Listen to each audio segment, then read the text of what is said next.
You look, Hi, everyone. It's so great to see you. I haven't It's seen so you in a great to while. see you, Ellen. Thanks I know, for being it's been here. a long time. I know. You got so married happy since I've seen you? I did. I got Congratulations. married. I gave up on you. And Oh, well. I got married about 2.5 years ago to the greatest guy. Oh, that is such a cheesy photo, isn't it?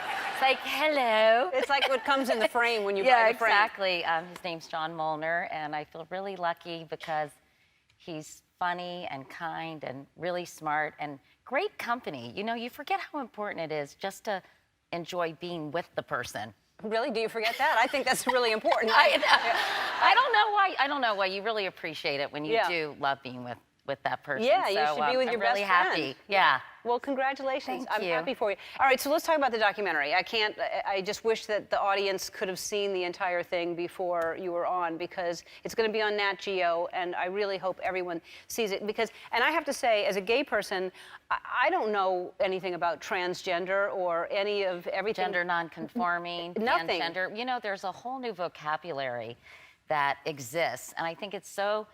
There's such a generational divide. I think young people, I don't know if you all have college-age kids or younger, it's much more open and accepted, I think, for people to not fall into this binary that I was raised, you know, with, this whole boy, girl, blue, pink.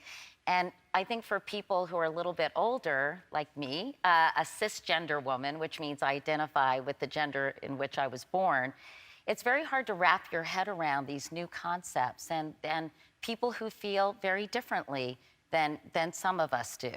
And I wanted to explore it and give people the vocabulary and the tools to have a real conversation about it, because I think a lot of hatred, you know, and Ellen, I think you know about this from your own experience, comes from fear, and fear comes out of ignorance. Yep. And if we help to explain things and understand things and appreciate the biological factors that go into gender, then things will really change in terms of our openness and understanding. Well, that's why I think it's so fascinating. Like I said, just because I'm gay doesn't mean I understand people that are, you know. Well, sexual orientation, as you learn, yes, is completely different than gender identification, and oftentimes people conflate those two things.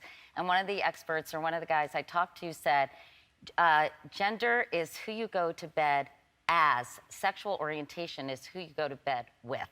So there's a real distinction there. And so when you talk about gender as who you go to bed as, like, you know, I go to bed as a woman, I live as a woman, that's who I am, and that's just because I'm gay doesn't mean I have a different gender identity in my head. But people who have a different gender identity in their head, it's a biological, it's a real thing. I think we looked at Caitlyn Jenner and we learned for the first time, all of us, what that was, but we still didn't understand it.